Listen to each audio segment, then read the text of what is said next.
जैसे ही जादुई परी मेलिफिसेंट इस लड़के के हाथ को छूती है तो ये जल जाती है, क्योंकि उस लड़के ने एक लोहे की अंगूठी को पहन रखा था और परियां लोहे को नहीं छू सकती थी। इसलिए लड़का अंगूठी को निकालकर दूर फेंक देता है। मेलिफिसेंट देखती है कि लड़के ने उसके लिए इतनी कीमती अंगूठी फेंक दी। इसी वजह से परी लड़के से इम्प्रेस हो जाती है, जिस वजह से वो लड़के से बात करने लग जाती है और देखते ही देखते दोनों बहुत अच्छे दोस्त बन जाते हैं। यहाँ तक कि परी उसे उड़ना भी सिखाती है। जैसे जैसे समय बीतता है, लड़का मेलिफिसेंट के 16वें बर्थडे पर उसे कहता है कि मुझे कुछ समय के लिए शहर जाना पड़ेगा और वो जल्दी ही वापस आकर उससे शादी करेगा। समय बीतता जाता है और वो परी उसका 10 साल तक इंतजार करती है, लेकिन स्टीफन वापस नहीं आता। तभी वही के किंगडम के राजा एक ऐलान करता है कि जो भी मेलिफिसेंट को मारकर मेरे पास लाएगा, मैं उसकी शादी अपनी बेटी से करवाऊंगा और उसे बदले में पूरा किंगडम दूंगा। किंगडम के लालच में आकर स्टीफन वापस मेलिफिसेंट के पास आता है और उसे अपनी मीठी बातों में फंसाकर बेहोशी की दवा पिला देता है, जिससे कि वो गहरी नींद में सो जाती है। फिर स्टीफन एक चाकू निकालता है और मेलिफिसेंट के पंखों को काट देता है। जब परी उठती है तो वो परी अपने कटे हुए पंखों को देखकर बहुत रोती है, क्योंकि उसे ये चीज नहीं पता थी कि वो जिससे सबसे ज्यादा प्यार करती थी वही उसको धोखा देगा। दूसरी तरफ स्टीफन मेलिफिसेंट के पंख लेकर राजा के पास आता है। राजा भी ये देखकर बहुत खुश होता है और अपने वादे को पूरा करते हुए स्टीफन की शादी अपनी बेटी के साथ करवाकर किंगडम का राजा स्टीफन को बना देता है। थोड़े समय बाद स्टीफन के यहाँ पर एक बेटी का जन्म होता है, जिसके चलते किंगडम में बहुत जोर शोर से सेलिब्रेशन चल रहा था। हालांकि मेलिफिसेंट भी स्टीफन से अपने धोखे का बदला लेना चाहती थी, इसलिए वो स्टीफन के दरबार में आती है और स्टीफन की बेटी को विश करते हुए कहती है कि तुम बहुत प्यारी हो, लेकिन जैसे ही तुम 16 साल की हो जाओगी वैसे ही तुम्हारे एक सुई चुभेगी, जिससे कि तुम्हारी डेथ हो जाएगी और मेरा बदला पूरा हो जाएगा। स्टीफन ये सुनकर डरते हुए मेलिफिसेंट से कहता है कि तुम मेरा बदला मेरी बेटी से क्यों ले रही हो, लेकिन वो उसकी एक भी बात नहीं सुनती और वहाँ से चली जाती है। स्टीफन इस बात से बहुत परेशान हो जाता है और अपनी बेटी को 3 छोटी छोटी परियों को देते हुए कहता है कि इसे यहाँ से कहीं दूर ले जाओ और जब तक ये 16 साल की नहीं हो जाती इसे यहाँ लेके मत आना। इसीलिए वो तीनों परियां प्रिंसेस को अपने साथ एक जंगल में ले जाती है, लेकिन मेलिफिसेंट अपने बदले की आग के चलते वो भी वहाँ पहुँच जाती है और प्रिंसेस को डराने की कोशिश करती है, लेकिन प्रिंसेस तो उसे देखकर उल्टा हंसने लगती है, जिससे कि मेलिफिसेंट का दिल पिघल जाता है और वक्त के साथ साथ प्रिंसेस पूरे 15 साल की हो जाती है। हालांकि अब तक मेलिफिसेंट और प्रिंसेस की अच्छी दोस्ती हो जाती है और बिल्कुल माँ बेटी की तरह दोनों साथ रहती थी और साथ ही खेलती थी। जब एक दिन प्रिंसेस सो रही होती है तो मेलिफिसेंट अपनी पूरी पावर के साथ उसका श्राप वापस लेने की कोशिश करती है, लेकिन वो उसका श्राप वापस नहीं ले पाती। अगले दिन मेलिफिसेंट प्रिंसेस को बताती है कि उसके पास पहले बहुत अच्छे पंख हुआ करते थे, लेकिन तुम्हारे फादर ने धोखे से मेरे पंख काट दिए और इसी वजह से मैंने तुम्हें श्राप दिया। प्रिंसेस ये सुनते ही रोते हुए अपने पापा के पास आती है, लेकिन उसके पापा को उस पर बहुत गुस्सा आता है, क्योंकि वो अपने 16वें बर्थडे से एक दिन पहले ही किंगडम में आ जाती है। इसलिए राजा उन तीनों परियों पर बहुत गुस्सा होता है और अपनी बेटी को जादुई परी के श्राप से बचाने के लिए एक कमरे में बंद कर देता है, लेकिन वो वहाँ पर एक सुई को छू लेती है। प्रिंसेस सुई को छूती है, वो एक गहरी नींद में चली जाती है और अब वो उस श्राप से तभी मुक्त हो पाएगी जब उसे उसका सच्चा प्यार मिलेगा। ये सब चीजें देखकर राजा बहुत परेशान होता है। दूसरी तरफ मेलिफिसेंट को भी काफी दुख हो रहा होता है, इसीलिए वो उस लड़के से मिलती है जो कि कुछ दिन पहले प्रिंसेस से मिला होता है। उसे लगता है शायद ये प्रिंसेस का सच्चा प्यार हो और वो उसे अपने वश में करके प्रिंसेस के पास ले आती है, लेकिन वो लड़का उसका सच्चा प्यार नहीं था, क्योंकि वो प्रिंसेस को जगाने की बहुत कोशिश करता है, लेकिन वो नहीं जागती और ये सब देखकर मेलिफिसेंट रोने लगती है और रोते हुए उससे कहती है कि तुम्हें बहुत याद करूंगी, मुझे तुम्हारी स्माइल हमेशा याद आएगी। ये कहकर मेलिफिसेंट उसके माथे पर किस करती है और वहाँ से जाने लगती है, लेकिन तभी उसे पीछे से प्रिंसेस की आवाज आती है, यानी कि प्रिंसेस का सच्चा प्यार और कोई नहीं बल्कि मेलिफिसेंट ही होती है और वो मेलिफिसेंट से कहती है कि मैं तुम्हारे साथ जंगल में रहना चाहती हूँ। इसलिए मेलिफिसेंट उसे अपने साथ ले जाने लगती है, लेकिन तभी पीछे से स्टीफन के लोग उन पर लोहे का जाल डाल देते हैं जो कि परियों को जला देता है। मेलिफिसेंट बहुत कोशिश करती है, लेकिन वो इस जाल से नहीं निकल पाती। तभी वहाँ पर मेलिफिसेंट का दोस्त ड्रैगन बन के आ जाता है और चारों तरफ तबाही मचाते हुए मेलिफिसेंट आजाद होती है। उसी समय वहाँ पर स्टीफन आ जाता है, जो अपने सैनिकों के साथ उसे चारों तरफ से घेर लेता है, जिसे देखकर मेलिफिसेंट डर जाती है, क्योंकि इन सब ने लोहे की शील्ड पहन रखी थी और उसे समझ में आ जाता है कि यहाँ से उसका बचना नामुमकिन है। तभी दूसरी तरफ प्रिंसेस को मेलिफिसेंट के पंख नजर आ जाते हैं, जो कि उसके ही पापा ने धोखे से काट दिए थे और वो पंख मूव कर रहे थे। इसीलिए प्रिंसेस बिना सोचे समझे उन पंखों को आजाद कर देती है। वो पंख खुद ब खुद मेलिफिसेंट के साथ जाके लग जाते हैं, इसीलिए वो अपने पंखों के साथ पहले की तरह उड़ने लगती है, लेकिन राजा ने उसको जंजीर से पकड़ रखा था, इसलिए मेलिफिसेंट भी राजा को लेकर ही हवा में उड़ जाती है। लेकिन वो अभी भी स्टीफन से प्यार करती थी, इसलिए वो उसे नीचे नहीं गिराती और महल में ही छोड़ देती। लेकिन स्टीफन भी मौका देखकर उस पर अटैक कर देता है और उसके पंखों को पकड़ लेता है, जिस वजह से दोनों ही महल से नीचे गिरने लगते हैं और जैसे ही ये दोनों जमीन से टकराने वाले होते हैं, मेलिफिसेंट अपने पंखों को खोल लेती है और उड़ जाती है, लेकिन इस वजह से स्टीफन जमीन पर गिरकर मर जाता है। हालांकि मेलिफिसेंट को अभी भी दुख हो रहा था, क्योंकि वो उससे आज भी प्यार करती थी। इसी के साथ हम अगली सुबह देखते हैं कि मेलिफिसेंट की प्रिंसेस को जंगल की रानी बनाया जाता है। उसी समय कुछ लोग जादुई जंगल में आते हैं, जहाँ पर मेलिफिसेंट और प्रिंसेस रहती थी। वो वहाँ पर आकर कुछ जादुई क्रिएचर को चुराने लगते हैं, लेकिन तभी मेलिफिसेंट वहाँ आ जाती है और इनमें से 2 आदमियों को पकड़ लेती है। लेकिन इन्हीं में से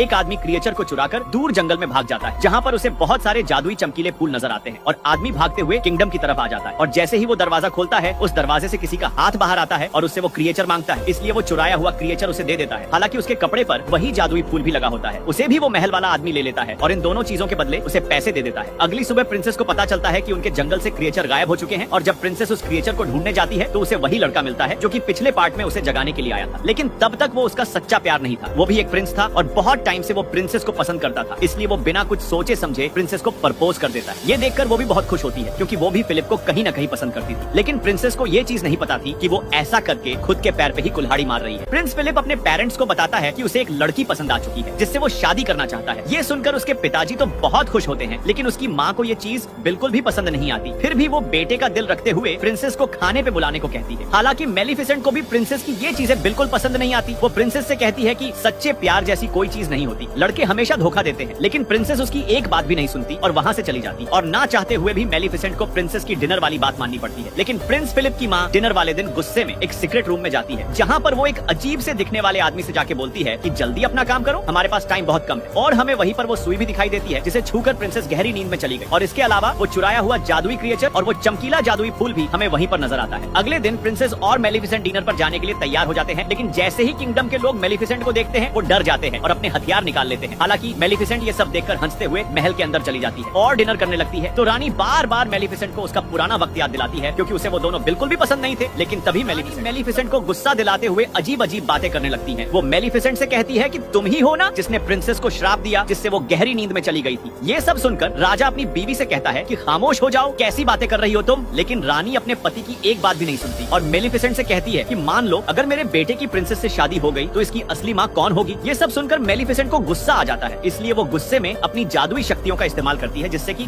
सभी दूर जाकर गिरते हैं। और ये सब चीजें देखकर रानी डरते हुए राजा के पीछे छिप जाती है। लेकिन तभी राजा नीचे गिर जाते हैं। रानी रोते हुए मेलिफिसेंट से कहती है कि तुमने ही राजा को श्राप दिया है जिससे कि ये गहरी नींद में चले गए। ये सब देखते हुए प्रिंसेस मेलिफिसेंट से कहती है कि तुम क्यों सबको गुस्से में श्राप देती रहती हो। मेलिफिसेंट उससे कहती है कि मैंने राजा को कोई भी श्राप नहीं दिया है। फिर भी प्रिंसेस मेलिफिसेंट की बातों पे यकीन नहीं करती और उसी समय राजा की सेना मेलिफिसेंट पर अटैक करने के लिए वहाँ आ जाती है। हालांकि मेलिफिसेंट प्रिंसेस से पूछती है कि क्या तुम मेरे साथ चलोगी, लेकिन प्रिंसेस उसके साथ जाने से मना कर देती है। और जब मेलिफिसेंट वापस जा रही होती है तभी एक लड़की लोहे की वापस अपने घर जा रही होती है, तभी एक लड़की लोहे की गोली से उस पे हमला कर देती है जिससे मेलिफिसेंट पानी में गिर जाती है। वहीं दूसरी तरफ राजा जो कि बेहोश पड़े होते हैं, इसलिए प्रिंस फिलिप अपनी माँ से कहता है कि आप पापा के सिर पर किस करो, शायद आप ही उनका सच्चा प्यार हो। लेकिन रानी अपने बेटे के ये बात मानने के लिए मना कर देती है। वो तो राजा से कभी प्यार करती ही नहीं थी क्योंकि वो एक लालची औरत थी। प्रिंसेस गुस्से में वापस जंगल में जाती है ताकि वो मेलिफिसेंट को मना सके कि वो अपना श्राप वापस ले ले। लेकिन उसे जंगल में पता चलता है कि मेलिफिसेंट तो गायब है और दूसरी तरफ वो लड़की पानी में नजर रख रही होती है कि मेलिफिसेंट कब यहाँ से निकलती है। लेकिन तभी वहाँ पर एक क्रिएचर आता है और मेलिफिसेंट को अपने साथ ले जाता है, इसलिए वो ये सब जल्दी से जाके रानी को बताती है। और वही प्रिंसेस जब अपने महल वापस आ रही होती है तो जंगल का एक जादुई क्रिएचर छुपके से उसके साथ महल में आ जाता है और वो क्रिएचर भी वहीं पर पहुंच जाता है जहाँ पर पहले से वो चुराई हुई क्रिएचर भी कैद थी और वो अजीब सा दिखने वाला आदमी उसे भी कैद कर लेता है। इधर रानी महल में ऐलान करवा देती है कि प्रिंसेस और फिलिप्स की शादी अगले 3 दिन में होने वाली है और वो सुलह करते हुए जंगल के सभी जादुई क्रिएचर को शादी में इनवाइट करती है। लेकिन ये सब तो रानी का एक प्लान था, सभी क्रिएचर को जंगल में ये ऐलान करवा देती है कि प्रिंसेस और फिलिप्स की शादी अगले 3 दिन में होने वाली और जंगल के सभी क्रिएचर को इनवाइट करते हुए कहती है कि हम सभी लड़ाई छोड़ दें और आपस में दोस्ती कर। लेकिन ये तो रानी की एक चाल थी क्योंकि वो मेलिफिसेंट को मारकर जंगल के सभी क्रिएचर को कैद करते हुए उस जंगल पर कब्जा करना चाहती थी। दूसरी तरफ मेलिफिसेंट को होश आ जाता है। वो देखती है कि उसके पास उस जैसे ही बहुत सारे क्रिएचर हैं और उन्हीं में से एक क्रिएचर मेलिफिसेंट को बताता है कि कभी किसी टाइम में यहाँ पर सभी जादुई परियां एक साथ रहती थी, लेकिन इंसानों ने सभी को मार दिया। और वो मेलिफिसेंट को बताता है कि तुम ही एक लास्ट अच्छी परी हो जो अभी तक जिंदा हो। आदमी मेलिफिसेंट को बताता है कि जल्दी ही तुम ऐसी स्टेज पर पहुंचोगी जिससे तुम दुनिया की सबसे पावरफुल परी बन जाओ, लेकिन वो आखिरी स्टेज तुम अभी तक पार नहीं कर पाई और वो है प्रिंसेस को माफ करना, क्योंकि सारी उम्र तुमने उससे दिल से प्यार किया है। अगर तुम उसे माफ कर दोगी तो तुम दुनिया की सबसे खतरनाक परी बन जाओ। लेकिन मेलिफिसेंट उसे मना करते हुए कहती है कि मैंने उससे सारी उम्र प्यार किया और उसने मुझे धोखा दिया। तभी वहाँ पर बोरा आ जाता है जो इन्हें बताता है कि प्रिंस और प्रिंसेस की शादी हो रही है, यही सही मौका है उन पर अटैक करने का। तभी दूसरी तरफ वो अजीब सा दिखने वाला आदमी एक ऐसा पाउडर तैयार कर लेता है जो कि परियों को पल भर में मार सकता था। ये अजीब सा दिखने वाला आदमी उस जादुई फूल से एक ऐसा पाउडर तैयार कर लेता है जो कि परियों को पल भर में मार सकता था। ये सब देखकर रानी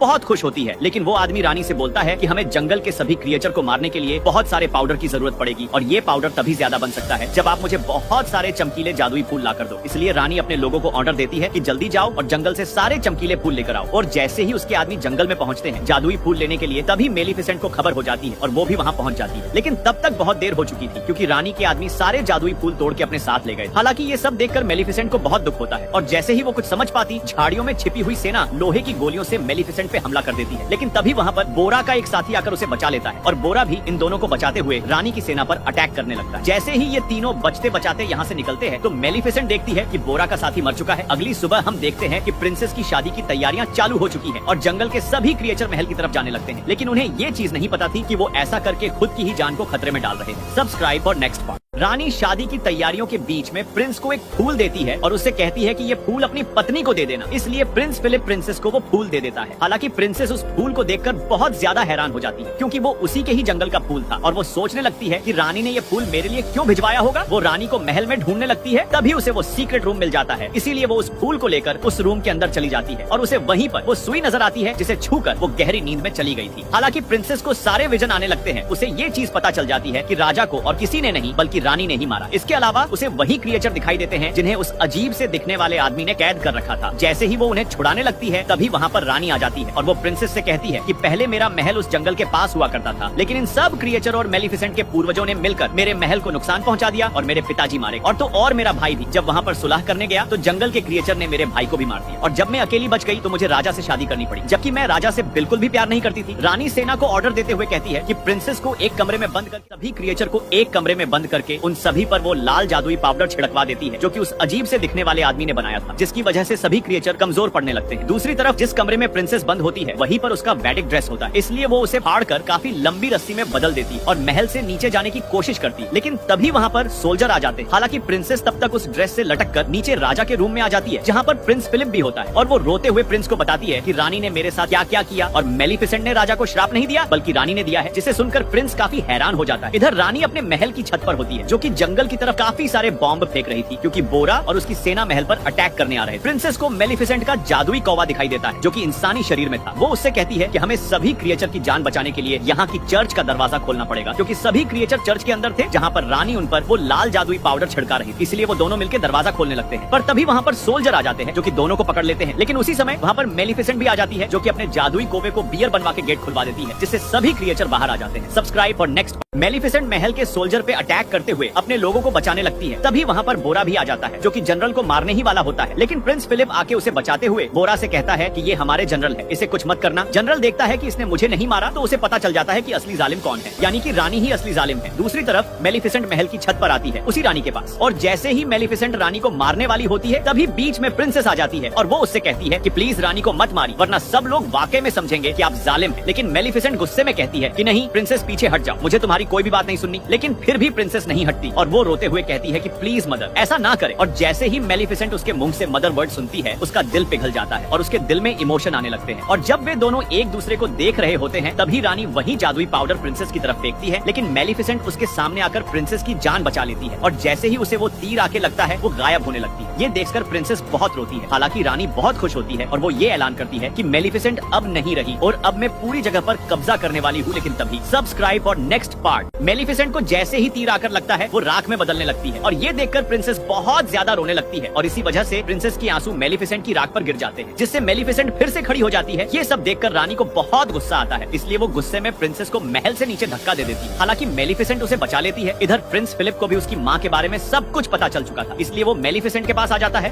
और मेलिफिसेंट भी उनकी शादी के लिए मान जाती है। तभी मेलिफिसेंट के पास वो छोटा आदमी भी आ जाता है जिसने उसके क्रिएचर को कैद किया हुआ था। वो उसके क्रिएचर को छोड़ देता है और उसे वही सुई देता है जिसकी वजह से श्राप फैला था। अब सबको पता चल चुका था कि श्राप मेलिफिसेंट की वजह से नहीं बल्कि रानी की वजह से फैला है। इधर किंग भी जाग चुका था। दूसरी तरफ रानी को बोरा के लोग पकड़ लेते हैं और उसे महल से नीचे धक्का दे देते हैं। मेलिफिसेंट अपने जादू से रानी को एक बकरी में बदल देती है और महल की सारी जगह को फूलों से भर देती है। इसके बाद मेलिफिसेंट प्रिंसेस और प्रिंस की शादी करवा देती है और ये देखकर राजा भी बहुत खुश होता है और सभी क्रिएचर उनके लिए तालियां बजा रहे थे। इसी के साथ ये मूवी यहीं पे ही खत्म होती है। इसी तरह के कंटेंट